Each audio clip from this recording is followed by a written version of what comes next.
Good morning and welcome to this session where we are going to look at mental development theories and these mental development theories help us understand how we develop our thinking, how we develop our behaviors, and how this development affects the way we relate with others and how it influences whether we get to suffer from these mental health illnesses or not.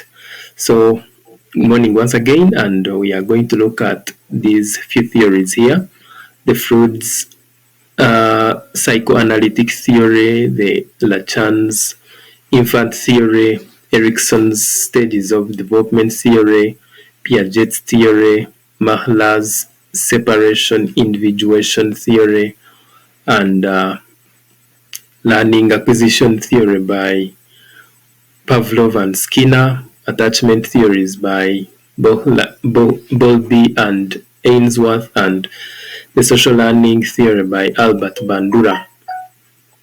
So, first of all, the Freud's psychoanalytic theory is a broad one, but the key concepts here we look at include the fact that he theorized that the mind is made up of two components, and that includes the conscious mind and the unconscious mind. And the conscious mind is the things that we are able to control, our behaviors, and then the unconscious mind includes those wishes, the urges that we have inside us, and sometimes they are not easy to control. So from there, he said the personality can then be influenced by three uh, by three forces, including the id, the ego, and the superego. So the id, in this case, is that one which is is uh, is by the unconscious mind, or those unconscious urges. Okay, so you can think about a situation whereby when you're hungry, there is that unconsciousness that is always telling you that we have to eat now, we have to eat now. But when the food is not yet ready, that is the reality. And what tells you of that, what influences that reality, or what shows you that reality, is what we are calling the ego. And then the super ego comes in to influence, to let us know the societal morals or the norms from the ones that we learn from the people around us or the society. So he also theorized about psychosexual stages, which are the stages that we go through as when we are young: the oral stage, the anal stage, the phallic stage, the latency stage, and then the genital stage. And these are stages whereby our unconscious urges, or what he called the libidinal energies, are directed towards the body parts of those young children. Okay, so that is why, as a child is growing, when they are still very young, they will have to get everything that is around them and try to put it in their mouth, and that will be the oral stage. And then later they will exercise how to use their anus, and then later they can also go to use their sexual organs, and that will be the phallic stage. After that, there will be some latency or some calmness, and after, we can have the genital stage coming into play, where the libidinal energy will be directed towards the genitals, and that is around the adolescent stage. Then the psychoanalytic theory also talks about defensive mechanisms. the ones that we use to hide away from those conflicts that arise due to that struggle between the conscious and the unconscious mind. So those conflicts can be resolved using these defense mechanisms like repression, where we try not to think about a distressing situation, and then in denial we want to we want to in denial we are trying to refuse the reality. For example, if you lose a loved one and you do not want to accept that reality, then you will be in a situation called denial. And then projection is putting your feelings or uh, you are thinking into someone else. For example, if you hate someone, then but instead of you admitting that you hate them, you'll be like, they are the ones who hate me. Then we have other defense mechanisms like displacement, rationalization. In displacement, we are looking at transferring some that energy from the original target to a softer target. So if you have a conflict with maybe your spouse, and instead of shouting at them or resolving this conflict, you now transfer that energy and shout at your child, then you are using a defense mechanism that is called displacement. So these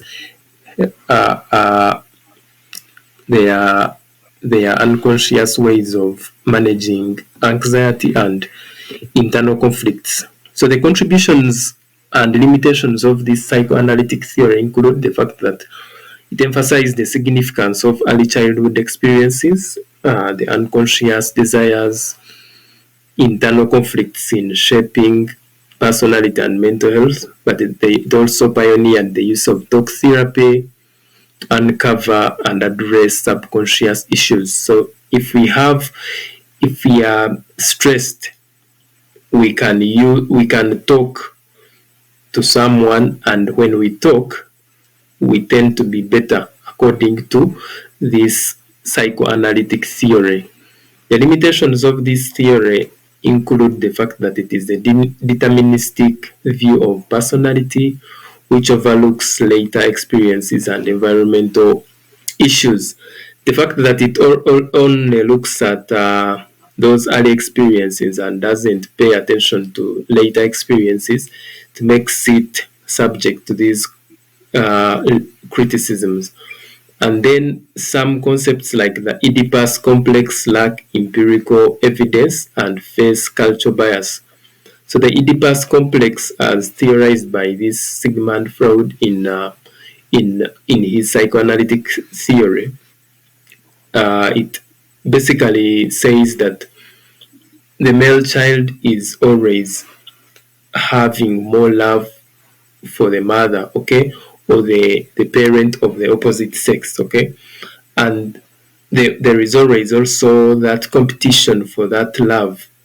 So they compete with the father to have that love from the mother. So that concept is what is called the Oedipus complex. And the opposite of the Oedipus complex, which is Electra, says that the girl child is always competing with the mother to have love of the father towards themselves, okay? So these concepts lack empirical experience and can face cultural bias. Nevertheless, of course, it is a very good and pioneering uh, theory that informs us about how children develop and how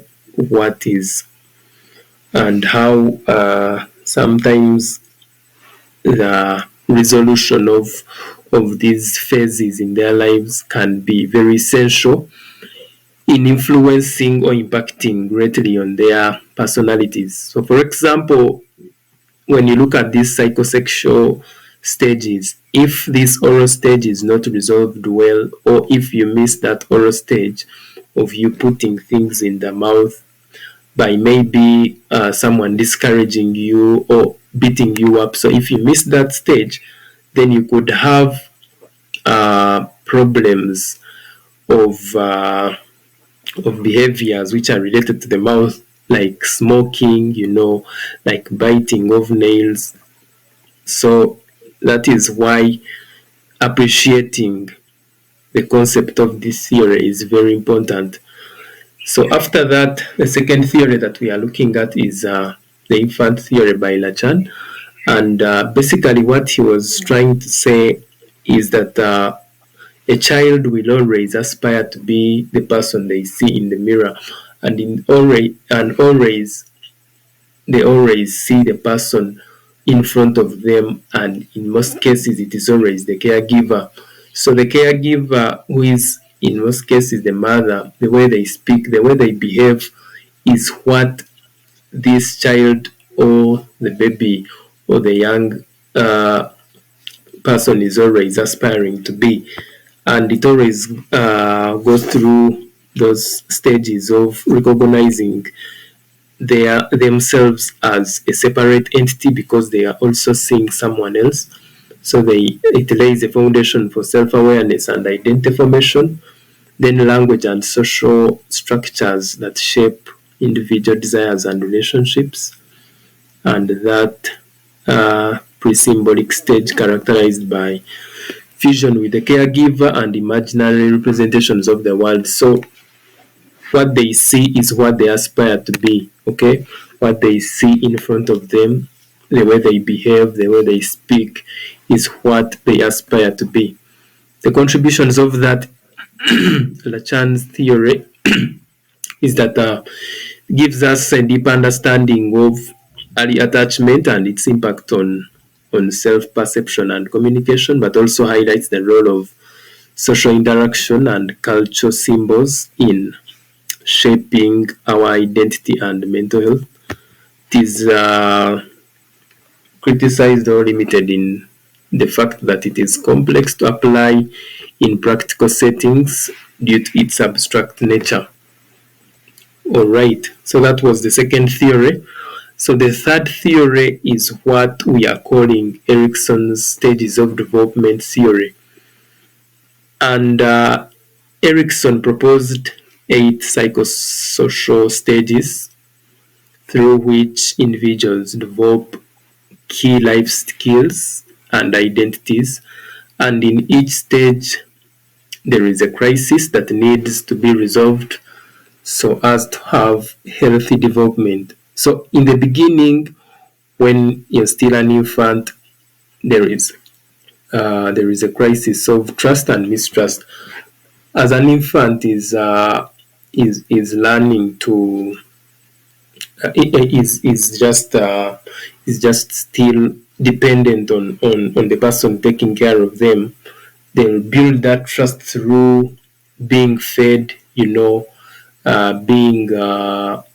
being consoled whenever they are not feeling well, being welcomed, being taken care of. So that kind of trust that is built through those caregiving actions is something that cannot be underestimated, because if that trust is not built at that stage, if the caregiver is not around, or if they are always hostile to this child, then there will be mistrust. And if there is mistrust at that stage, the potential of this child not developing that trust later is very high, and you do not want that.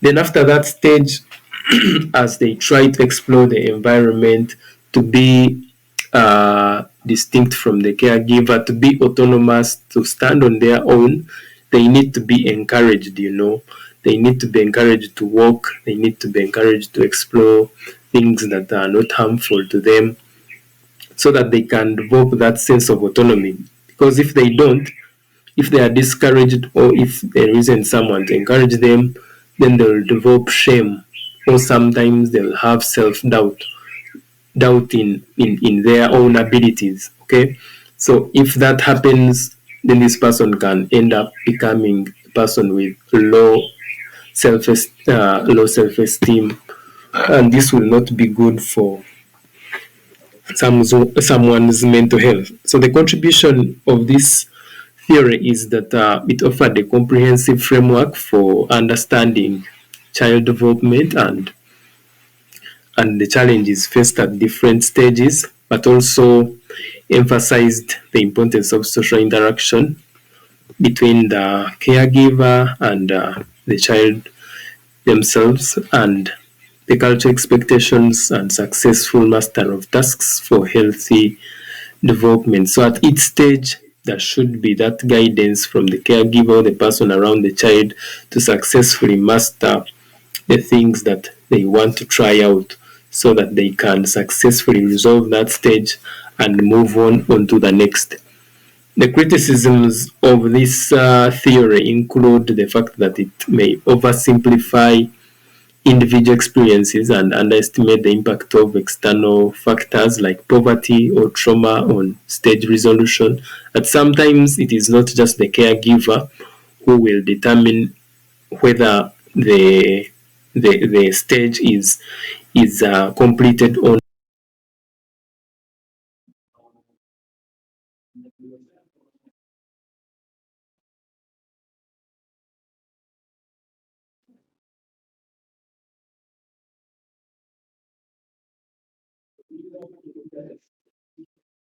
not, or it is resolved or not. But other factors like poverty or trauma can affect the way a stage is resolved, and the fact that they were not considered by Erickson brought in a lot of criticisms.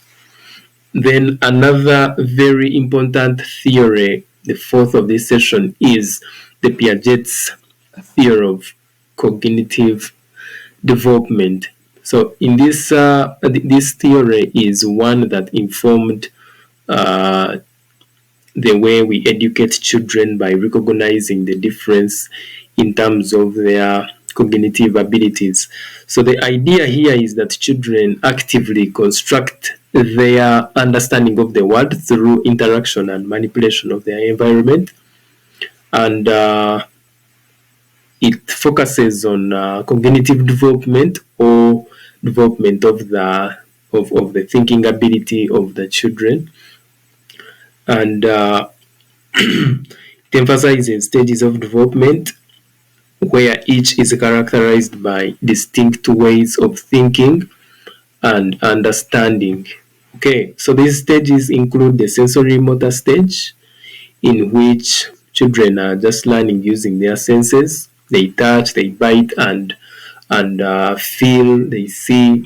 So they use their senses to recognize uh, or learn and understand about the things in their environment. Okay, they know that if I touch this and it is hot, there will be this effect. I will be burnt. Okay, so that cause effect relationship is also understood in this stage. Then the pre-operational stage is characterized by children engaging in symbolic thought, using language and imagination, and but they struggle with logical reasoning and conservational concepts. So here they can play with their peers, the children of their age. They can play out those dramatic plays, and but they will struggle with this logical reasoning. Then in concrete operational stage, here they can think logically. They can have that conservational thinking, and they can also do what we call classification and seriation. So to understand clearly the difference between the pre-operational stage, which is between 2 to 7 years, and the concrete operational stage, imagine a situation whereby you have two glasses of water of equal shape and equal size, and then you put in equal amounts of water. So when you ask these two children, all of them obviously will tell you that they are of the same, the water is of the same volume and everything is the same, which will be correct. Okay. Now, when you remove one glass and replace it with a glass which is longer and thinner, but you use the same amount of water that you had used earlier. So ultimately, the water will rise. It will seem as if it is more than the one in this glass which is shorter. Okay. So if you ask the same children again if the water in the glasses is the same, the ones in pre-operational stage will say the water in this taller glass, which is thinner, is more than the one in this shorter glass, which will be a mistake. But the children in the concrete operational stage will not make that mistake because they have now this characteristic of logical thinking that is conservational in nature. They can know how to conserve these concepts. Okay, they know that the water is the same, though it appears to be at a raised level. It is just because the glass is thinner and also a bit longer than this one, which is shorter. Okay, so that will be the difference between these two stages because of that mental development that is taking place. Now, in formal operational stage, which is around 11 years and above, these children do not have to see things for them to construct ideas or for them to give you answers. Okay, because they can do abstract reasoning, they can do hypothetic deductive thinking, and they can consider multiple perspectives. Okay, so they do not have to see something. It should not be physically present for them to imagine how it appears. So they do not have to see these glasses in place, but they can really tell you what will be the situation because of their ability to do abstract reasoning, hypothetic deductive thinking, and the ability to consider multiple perspectives, hold some factors constant, and let the other factors that affect uh, any situation take play. Okay, so that is how different these stages can be. So the building blocks of Piaget's theory include the schemas, which are mental structures that represent knowledge and experiences used to interpret and organize new information. Then we have assimilation, which basically looks at fitting the new information into existing uh, schemas. And then accommodation looks at adjusting the existing schemas or creating new ones to incorporate new information that doesn't fit. So maintaining that balance between assimilation and accommodation will drive or will cause this cognitive development to take place. The contribution and impact, as we had said, it revolutionized um, education by emphasizing active learning, learning by experimentation, exploration, and also it also set the stage for age appropriate curriculum. Not all children can be educated using the same curriculum because we have seen that they have different mental capabilities. And then it informed child development practices by providing insights into children's intellectual capabilities, reasoning abilities, and learning styles. So if a child is at 11 years and they cannot do abstract reasoning, then there could be a problem which you need to to solve. Okay, if the child is 11 years and they are still uh, they are still having issues with logical thinking, then there is a problem which you need to deal with. Then it inspired further research, paving a way for research on cognitive development, child psychology, and education, and it influenced generations of theorists and practitioners. It has been criticized because of the fact that there can be individual differences which were overlooked. Uh, those individual differences can exist in development and the influence of social and cultural factors. That sometimes it is not a guarantee that a child of 11 plus years will be able to do that abstract reasoning. Okay, there could be some some differences here and there. Then also, it is not a must that a child who is below 11 years cannot do that abstract reasoning. Okay, so that will be underestimating early abilities. There could be someone of 10 years or 9 years who can do that abstract reasoning that a person of 11 years can do according to Piaget's work. Okay, so the fact that it underestimates those early abilities was also criticized. Then the stage transitions cannot be that fixed. Sometimes they are fluid, that they are more fluid than initially proposed by Piaget's work. So transitioning from that sensory motor stage to this pre-operational stage is not supposed to be that fixed, according to these criticisms towards that Piaget's work. That sometimes someone might move from 0 to 3, not 0 to 2 or 2 to 7. It can be 2 to 5, okay? 2 to 5 years. So those transitions are not that fixed as originally proposed.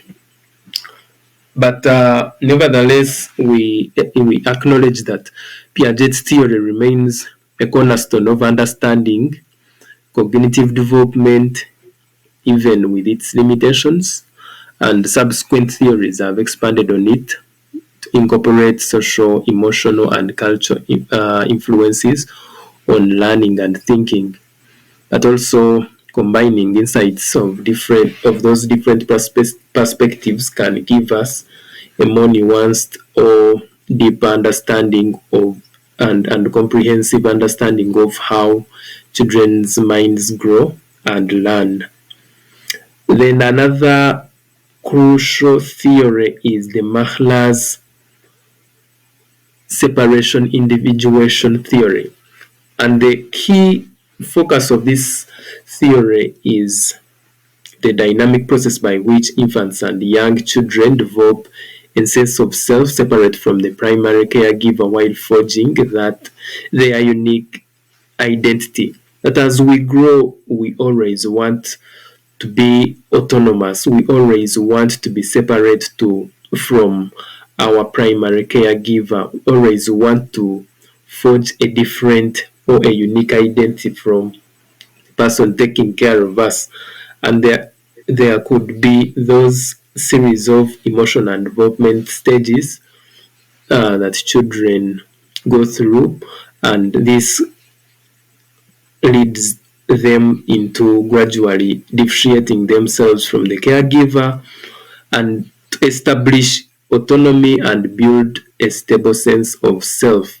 Okay, so the emphasis is recognizing the crucial role of the early caregiver to child relationship in shaping this personality and mental health. That do you allow your child to be on their own, and even when they are trying to do that, can you be able to support them? Okay, because it is not something that should be abrupt or forced. It should be something that is gradual and guided by that primary caregiver. Okay, so the Mahler's separation individuation theory proposes a couple of stages, which include the autistic stage. It is between birth and 2 months. Basically, here infants exist in a blissful fusion with a caregiver, depending on them for everything, because they are not yet fully physically able to detach themselves from the caregiver. They cannot see, they cannot crawl away, so they depend on them for virtually everything. Then in the symbiotic stage, which is 2 to 6 months, babies recognize themselves as distinct beings, but remain emotionally dependent on the caregiver for survival and emotional well-being. So here, the baby, because they can now see that there is another person apart from themselves, they are able to recognize themselves as a distinct being. But because they are not yet physically able, they are not yet physically and emotionally able, they remain emotionally dependent on their caregiver. Then the next phase is the differentiation subphase, where children actively explore their environment, establish physical and emotional boundaries, and differentiate themselves from the caregiver. And in this case, they want to explore what is out there, apart from their caregiver, what surrounds them, what the physical and emotional boundaries, and this helps them to differentiate themselves from the caregiver. Then in practicing subphase, toddlers who are around 1 year to 2 years will practice their newfound autonomy through walking, through exploring, and expressing independence, leading to occasional separation anxiety. Because it has not yet become so normal for them to go away, they might end up feeling anxious whenever they are not in the eyes of their caregiver, whenever they are far away or whenever they are away from the caregiver, they might feel a bit anxious. Then rapprochement phase, from 2 to 3 years, children will re-establish that emotional connection because of the other separation anxiety. They want now to re-establish that emotional connection with their caregiver. But again, because they found some autonomy by separating from them, after re-establishing this emotional connection, they will also still go on to maintain their individuality, leading to that solidified sense of self. And then the last phase, according to Maslow's separation individuation theory, the children will now develop that ability to maintain that positive internal image of their caregiver, even though they are physically separated, which promotes emotional stability and healthy relationships. That now they know that the caregiver uh, cares about them, they love them, they can support them, they can welcome them back whenever they feel anxious, whenever they feel like they miss them. They are always there for them emotionally. So now they will have that positive internal image within them that even when they are physically separated, they know that there is someone who really cares about them, and this will promote their emotional stability.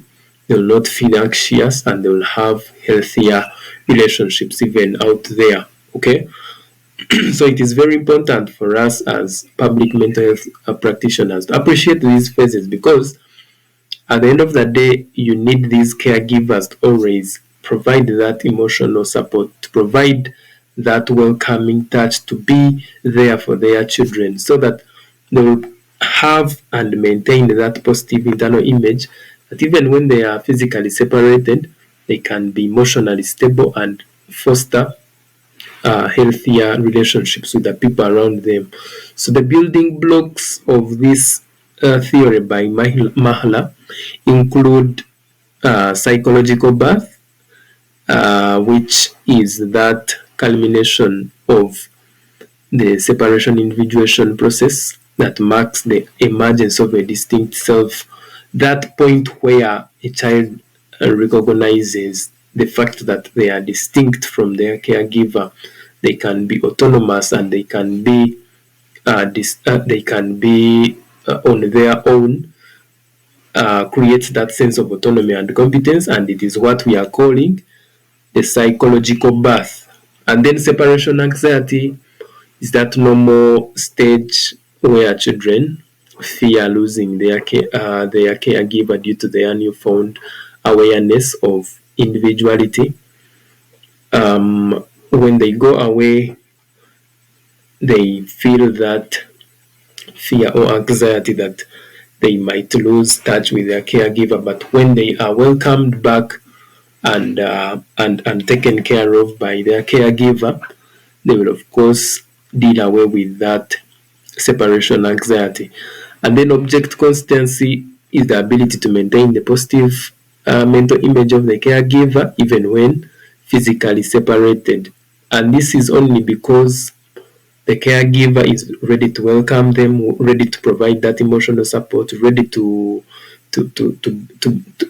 ready to be welcoming and available to this child whenever they are faced with this separation anxiety. So it is only then that we have object constancy. And then good enough mothering is the concept that the caregiver's responsiveness and emotional availability without overindulgence and overprotection will facilitate healthy development. You do not have to overprotect the child to not go out and explore, to not crawl away from you, but whenever they are back, whenever they have faced separation anxiety and you provide that emotional availability, then that will be what we call good enough mothering. So the contribution of this theory is that it has revolutionized child psychology by shedding light on the critical early years. It is critical to pay attention to those early years of children development and offering the support that they need for them to have better emotional stability and personality development. Then it informed clinical practice by influencing how how mental health practitioners can deal with aspects of childhood anxiety that can arise from those separation issues, then attachment disorders and other mental health issues. That it also empowered parents by providing a framework for understanding child development and fostering healthy parent-child relationships by showing them the importance of these parent-child relationships. It has been criticized because it does not universally apply to all cultures and parenting styles, because some parents might not be able to provide that emotional availability, and yet they care about their children. Okay, so in such cultures, of course, it will raise a lot of issues. Then the focus on mothers alone has also been criticized because it neglects the role of fathers and other caregivers. And then the gender bias, the fact that it looks at mothers being solely responsible for taking care of children, has also been criticized because it shows them as just caregivers, and yet they can do other things. But also the fact that males or fathers can also engage in this, they can also be caregivers, is something that was overlooked by this Mahler theory, and because of that, it has been criticized. Nevertheless, it remains a foundational framework for understanding early childhood development and caregiver-child relationship, but also it has sparked subsequent research to broaden its scope so that we can incorporate in social, emotional, and culture influences on identity formation.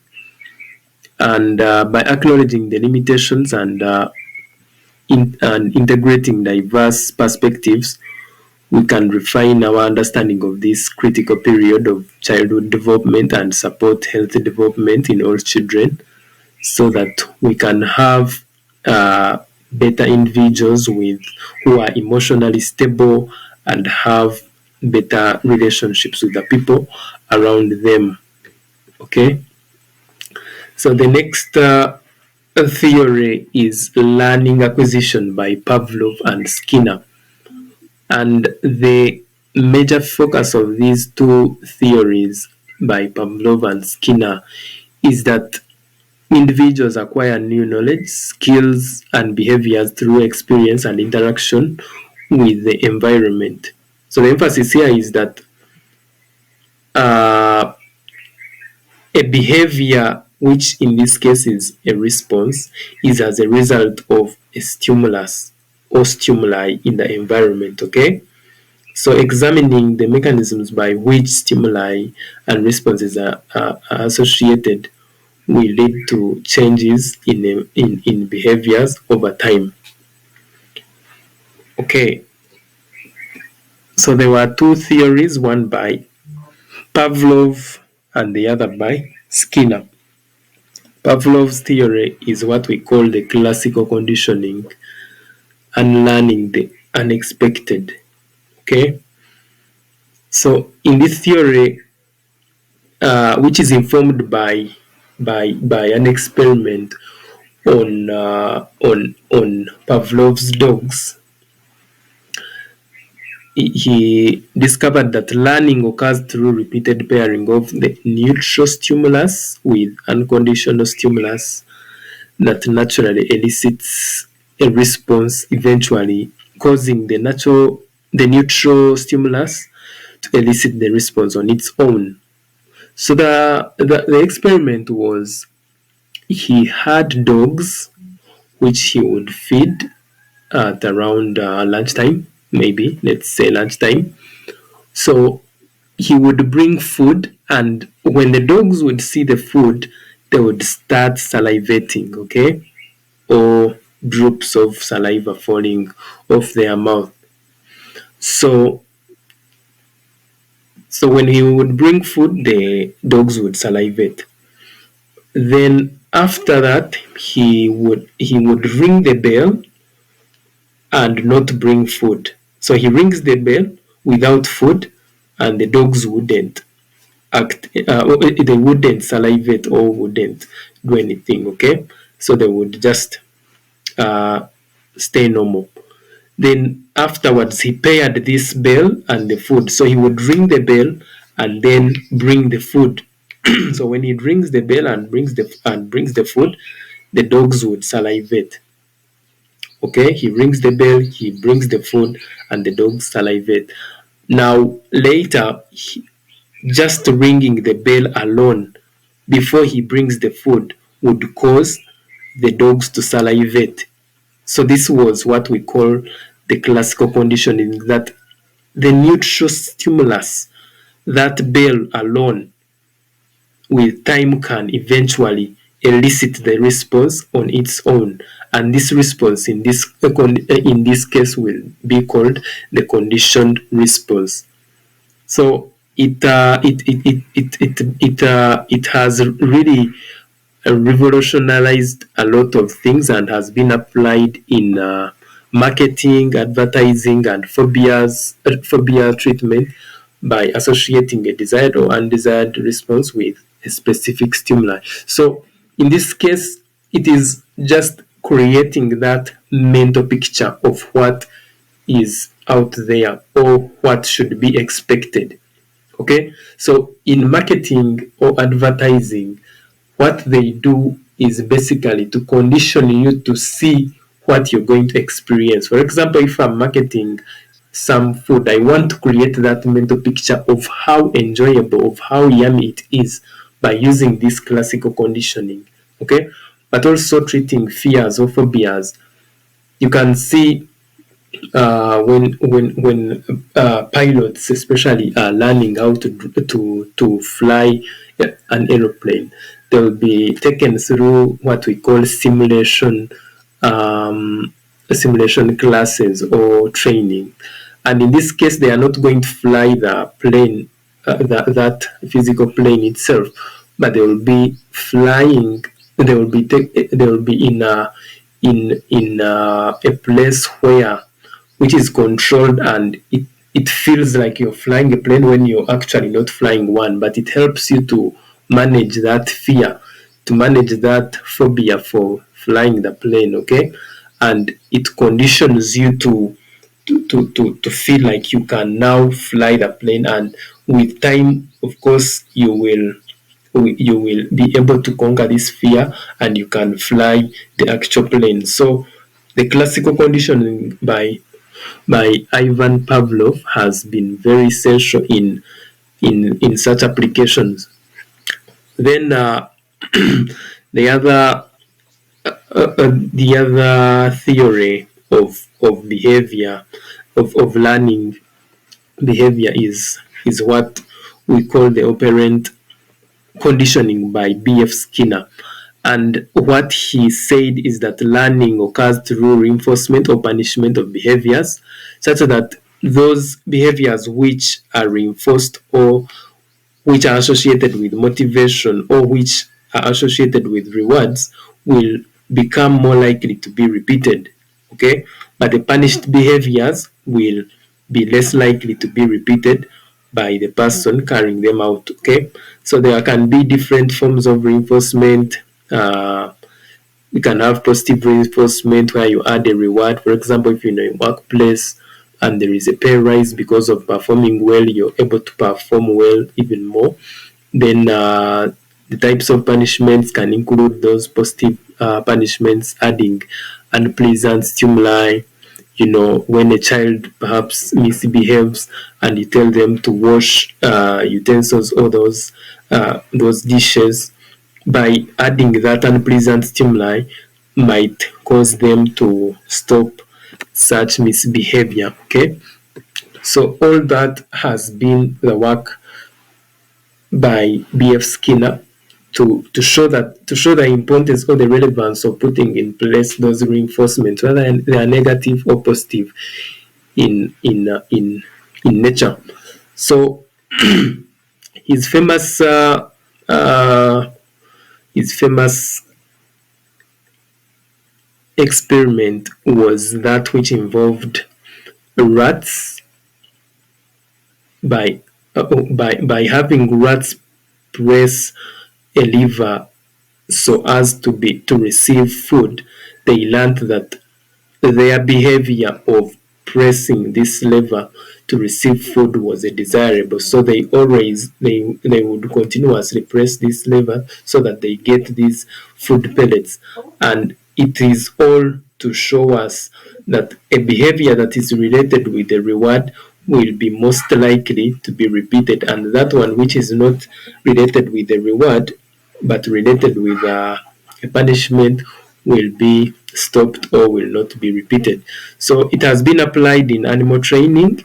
This theory has been applied in animal training education, whereby we put in place awards for those people who perform well and maybe punishments or sanctions for those who do not perform well. But also in behavior modification therapy by shaping desired behavior through appropriate reinforcement and punishment techniques.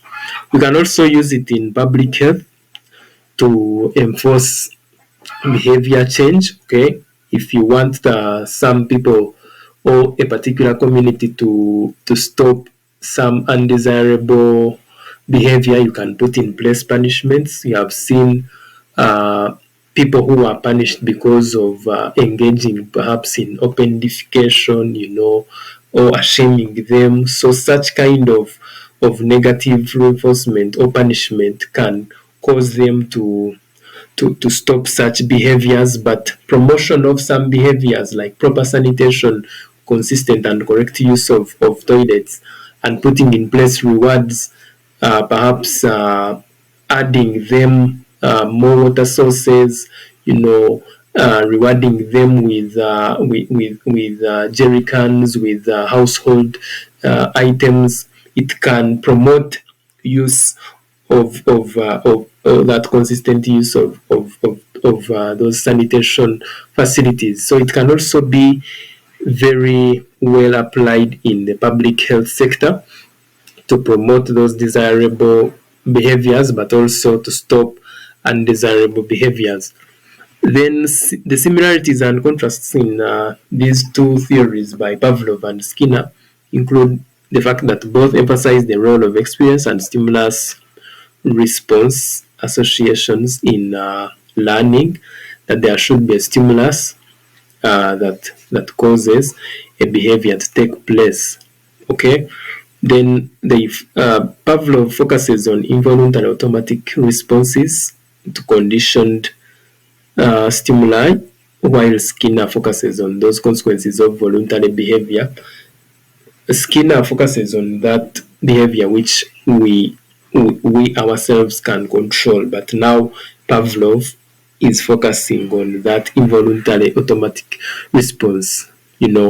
Salivation cannot be controlled, and is why it is different from this one of Skinner. But both theories can be combined to understand complex learning processes, where classical conditioning sets the stage and operant conditioning reinforces or extinguishes specific behaviors, because for it involves punishments and then rewards. So the contribution is that we have revolutionized our understanding of learning through these theories. It also provides effective tools for shaping desired behaviors in various settings, from classrooms to clinical interventions, but also sparked ongoing research and debate, refining our understanding of complexities of learning acquisition. And it has been criticized because critics argue that both theories oversimplify human learning, since they neglect internal motivations, that it is not always true that we are motivated by things in our environment, those rewards or punishments. No, sometimes we can be motivated internally. Okay, then using punishments to foster behavior change has been criticized because of its ethical concern, that if you use a punishment to stop a certain behavior, you're kind of manipulating or controlling people. If you use a reward to promote a behavior, it is as if you're manipulating, and that is not sustainable. Then culture and individual differences also necessitate adapting these principles to diverse contexts. So these critics are basically saying that that the way I interpret motivation is different from another person in a different culture. Okay, so our cultural differences might be influential in determining whether I will be motivated by something or not. Okay, but nevertheless, they remain foundations for understanding learning acquisition, though new approaches explore cognitive, social, and emotional factors in more holistic ways.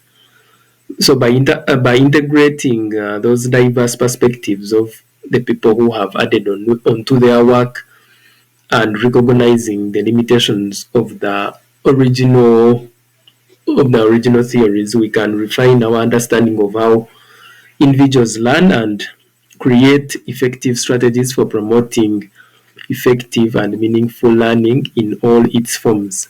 So our second last theory here is the Bowlby's attachment theory, and it focuses on the power of early bonds by exploring how babies establish relationships with their caregivers through attachment, shaping emotional development and personality. So it recognizes the critical role of secure attachment, that if there is secure attachment, then there is likelihood of resilience, emotional well-being, and healthy relationships throughout the life of that individual who receives secure attachment. So the key idea is that humans have that innate biological need for secure attachment, whether it is when they are growing or whether they are grown-ups, to a primary caregiver for survival and emotional well-being. So it should be given the attention that it deserves. Then early attachment experiences create that internal representation of relationships that shapes future interactions. That the way you are cared for, the way your caregiver is available, it gives you that sense of how people behave and how what expect in future when you're interacting with others. Okay, so that is why it is very essential to pay attention to this attachment theory. So it includes stages like the pre-attachment, where infants learn to discriminate caregivers from others and engage in social smiles and vocalizations. So in this case, they are trying to understand who their real caregiver is, because there could be many people who are coming in to see the person who is born, the mother. So there are many people who might be in the house, and now the child wants to to know who the real caregiver is. So they do this through those social smiles and vocalizations. The person who can care for them, who always is there for them, who always feeds them, who always cleans them, will be identified now as the caregiver. And then the attachment in the making is around 6 weeks to 6 months, where infants exhibit that strong preference for the caregivers. Now they have understood who they are and will become distressed whenever they are separated from this caregiver. Then the clear-cut attachment is the secure attachment characterized by exploration with confidence, secure base, and easy comfort upon reunion. After knowing their caregiver and knowing how they really care about them, then they can explore the environment with confidence, knowing that someone is keeping an eye on them, someone cares about them, someone is really uh, uh, emotionally attached to them. Okay, then goal corrected partnership around 3 years and beyond. Now there is that mature relationship with the caregiver, which is marked by mutual trust, reciprocity, and emotional support. So even when they are away from this caregiver, they know that there is someone who really takes who is really emotional available for me, who I can run to whenever I'm feeling distressed, who can welcome me wholly without any judgment. Okay, so this is this is happening after 3 years and beyond. Even when they go out there to play with their mates, they know that there is this person who cares about me. There is that mutual trust and emotional support. So Bowlby was not alone in developing this attachment theory. There is another partner of his called Ainsworth, who postulated about the attachment styles, how attachment plays out. Okay, different attachment styles can lead to different outcomes. So she proposed about 4 of them, which include the secure one, where infants explore confidently because uh, they have been shown that emotional availability. So even when they are separate from their caregiver, they know and they are confident that there is someone who really cares about me. So they are not so bothered even when they are separated, but also they have that comfort upon reunion, upon being reunited with their caregiver.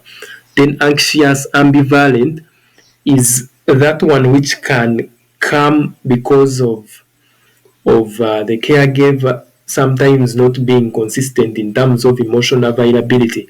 So this will be characterized by infants being clingy. They do not want to go away. They are fearful of what could happen when they go away. Maybe they are not going to be welcomed back by this caregiver. Maybe they are not going to find this caregiver when they go. So they show intense distress at separation and may not be easily comforted upon reunion. Then anxious avoidant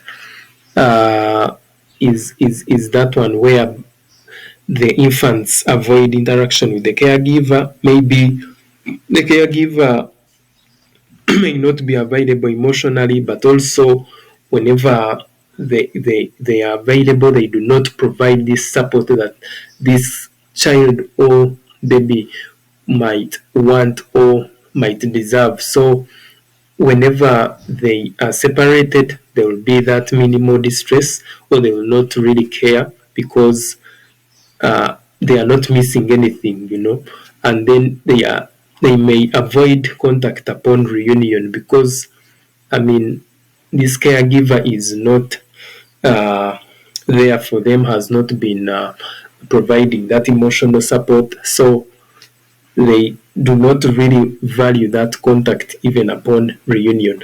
Then disorganized is caused by also inconsistency in the behavior of the caregiver, and it will be characterized by that contradictory behavior during separation and reunion, and it reflects that potential trauma or disorganized caregiving responses experiences. So if the caregiver is that one who beats up the child whenever they are exploring on their own, whenever they make a simple mistake, then you could experience this kind of attachment style.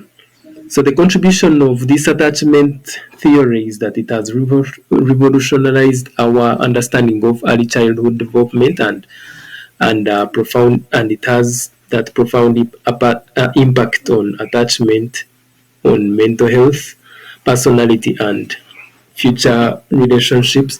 Like I was saying earlier, the way a child desires to be attached to the caregiver is the similar way that an adult will want to be attached to someone, to be loved, to be appreciated, to be cared for, to be emotionally supported. So if you have that history of being supported when you are a child, of being emotionally uh, of someone being emotionally available for you when you are a child, then chances are high that you're going to replicate or reproduce the same behavior when you're grown up. So your future relationships with the people around you, your friends, your spouse, your family, will be better than the person who did not have the other secure attachment.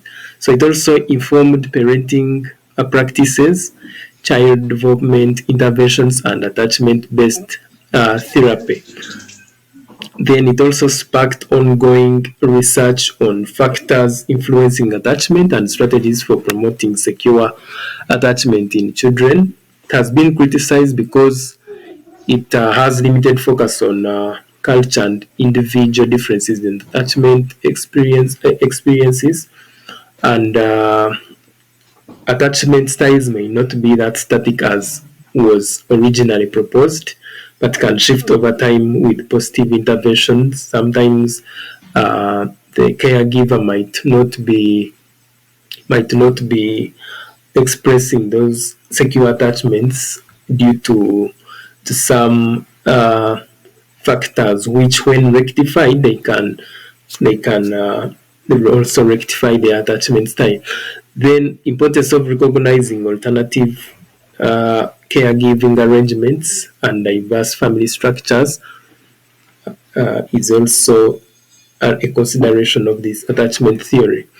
So, nevertheless, this attachment theory has laid the foundation for understanding attachment, but further research incorporating cultural sensitivity is crucial, and recognizing the dynamic nature of the attachment and role of multiple caregivers in shaping children's emotional well-being is essential. So, by promoting responsive caregiving, creating supportive environments so as to have this secure attachment and providing appropriate attachment based interventions can empower children to develop secure bonds and thrive in their relationships in future, as already highlighted.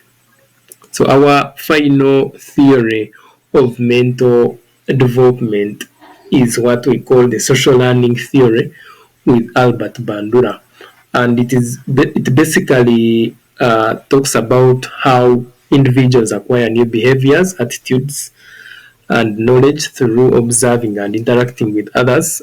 And its emphasis is on the fact that there is that crucial role of models, the individuals that we observe in shaping our behavior and learning. And learning is not just about passive absorption of information, but an active process where we observe, we interpret what we have observed, and ultimately perform the observed behaviors. The pillars of this social learning theory by Albert Bandura include observational learning, where we acquire new behaviors and knowledge by watching others, even without direct reinforcement or instruction. But also, another pillar is modeling, and it is characterized by individuals that we observe serving as models, which influence our thoughts, feelings, and actions. Then reciprocal determinism is the two-way interaction between our environment, the models and experiences that we gain, and our cognitive processes. So what we observe influences the way we think, but also our thinking can influence the way we observe and the experiences that we are exposed to. Then in between there, between the the model or the observed behavior and the behavior itself that we are going to practice or put in practice is what we call mediating processes, which are internal cognitive processes such as attention, memory, and motivation. So if you are observing without being attentive, then you are not going to learn that behavior. But if you observe with attention, then you're most likely to learn that behavior. Then memory or retention, you should be able to memorize or retain this behavior that you have learned. Then after memorizing, you reproduce. So reproduction is also another essential process of reproducing this behavior that you have learned. And then there should be a motivation or a motivating factor for you to reproduce or to engage and sustain this behavior. So this social learning theory was informed by the famous Bobo doll demonstration by Bandura, whereby two groups of children were exposed to two different kinds of people, but they were all acting aggressively towards the Bobo doll. So one of the persons who was acting aggressively towards the Bobo doll was rewarded with food. Then the other one, who was also acting aggressively towards the Bobo doll, who was criticized by the public. So the children who was observing this person who was rewarded with food after acting aggressively towards this Bobo doll were able to copy this behavior of being aggressive, because they saw uh, they saw the outcome of this behavior. They saw that there was a reward, so they were able to learn and also act aggressively. Then these children who saw the other person being criticized by the public could not take up that behavior because they saw the negative consequences of the same behavior. So this experiment challenged behaviorist theories by demonstrating that learning can occur without direct reinforcement. The children themselves were not reinforced, they were not provided with that motivation, but they learned, or they were triggered to practice the same behavior by what they saw, what they observed from the person they were exposed to. Okay, so it has been the social learning theory by Albert Bandura has been criticized because it may oversimplify the complexities of human learning and neglect individual differences in cognitive processes and motivation. That different children or different individuals have different cognitive processing. What motivates one might not motivate another. Okay, so by saying that if they are all exposed to something, to someone, they will learn the same behavior is wrong according to these criticisms. Okay, then the role of internal factors like personality and individual traits in shaping learning outcomes needs further exploration.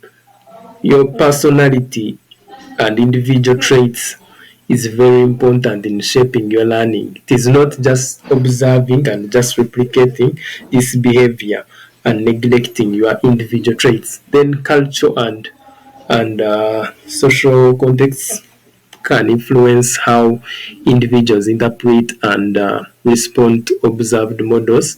So this necessitates cultural sensitivity for us to apply this theory. So, but nevertheless, the theory remains a foundation framework for understanding how we learn through observation and interaction, meaning that we should pay attention to the people that are around our children, okay? Because uh, chances are high that they will always learn behaviors from these people. If the children are exposed to people who are very aggressive, very violent, then they could end up also becoming like them. And so subsequent research has integrated cognitive, social, and cultural factors into learning processes, offering a deeper perspective.